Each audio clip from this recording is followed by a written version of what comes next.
Hey everybody, hope you're doing good. Today is the 23rd of December, and I'm doing kind of a late video, but something happened today, and I'm going to show you that in just a second. But first, I want to show you a verse out of Genesis.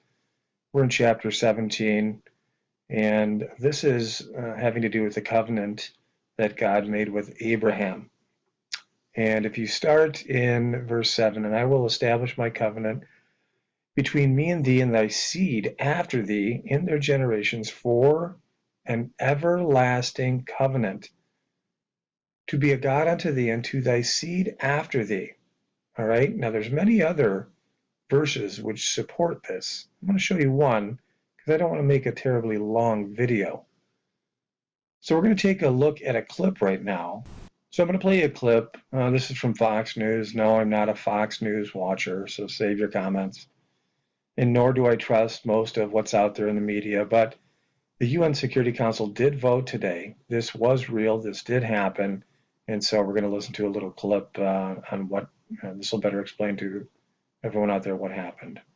What happened today is that the United States joined the jackals at the UN. That was a phrase used by Pat Moynihan, the great Democratic senator, the former U.S. ambassador, who spoke for the United States standing up in the UN and to resist this kind of disgrace.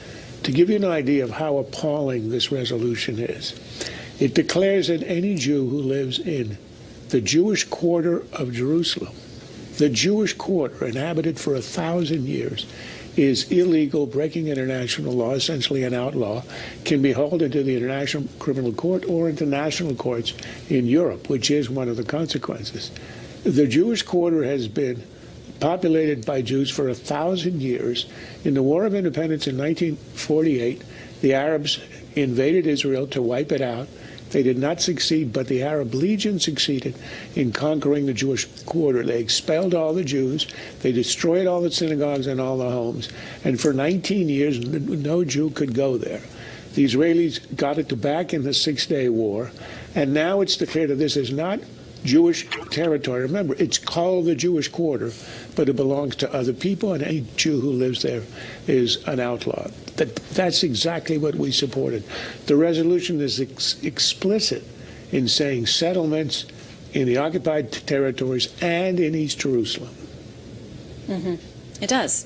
But what my question is, why now? I mean, the Obama administration is about to leave. And yes, because he didn't. Yeah. Well, but there's been this very tenuous public cooperation between Obama and Netanyahu, although we always hear behind the scenes they don't like each other personally, or that there are issues that they disagree on. But publicly, they've stayed united. So why now, with 3.5 weeks to go, do you blow that up? In 2012, running for re-election, Obama spoke at the meeting of AIPAC, the big Jewish lobby, and he said, is there any doubt that I have Israel's back? That's why he didn't want to do it while he was in office. That's why he didn't want to do it in 2016, so it would injure Hillary and show to particularly American Jews who tend to be Democratic that it was all a farce. That's not how basically any observer is interpreting this. This is like me punching someone in the face. It's me saying I'm not punching you in the face. Of course, this diminishes America's steadfast support for Israel. What I think is the most remarkable thing about this is that this is to no productive end. We've spent 8 years listening to a lot of supporters of Israel, a lot of liberal Jewish supporters of Israel insist that Barack Obama is unparalleled in his support for Israel. And he's going out the door, flipping a middle finger to Israel for no apparent purpose. And if you listen to Ben Rhodes, you will listen in vain for a coherent answer to why they're doing this. And I think what this does is reveal that all along the rhetoric and posturing towards Israel concealed where their emotional heart is, which is they've always... Okay, so you get an idea, and I think that's a brilliant way to say that. This is Obama's departing middle finger to Israel. Shows his true colors. He's got nothing left to lose. It shows you that the last 8 years was all fake. I mean, for most of you true Christians, you knew that.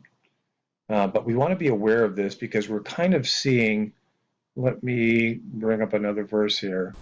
We're in the book of Luke, chapter 21. And when ye shall see Jerusalem compassed with armies, then know that the desolation thereof is nigh. Now, this hasn't quite happened yet, but boy, oh boy, did we come a step closer today. America, via our wonderful existing president, sarcasm, Obama, has just, by abstaining from vetoing this resolution, has just issued or just allowed this resolution to pass, which, as you heard the explanation, puts many Israelis in violation, immediate violation, and they can be dragged before courts, kicked out of their homes, so on and so forth. Now, we're always praying for Netanyahu, and again, if you're a Jew hater, if you're a anti-Semite, go ahead and unsub me now.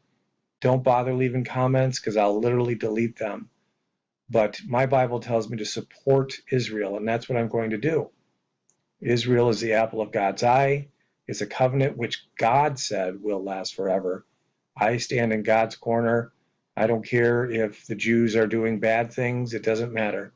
I'm standing by my God, and I'm going to support Israel and Jerusalem. And so just please know that.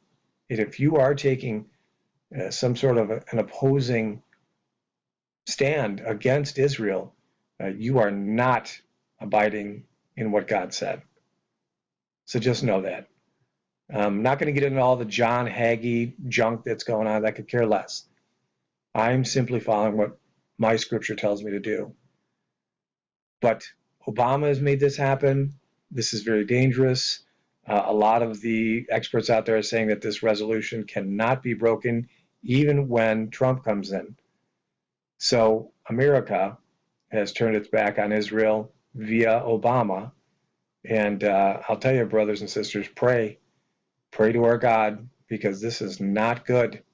And this is, you can see where this is coming into play now. And as the world continues its hatred on Israel, things are going to get worse and worse, and God is going to judge America. So please keep in prayer. Feel free to leave your comments, your questions. And wow, this is just incredible. So please get into prayer and pray to our God for mercy and a solution, because this is not good, brothers and sisters.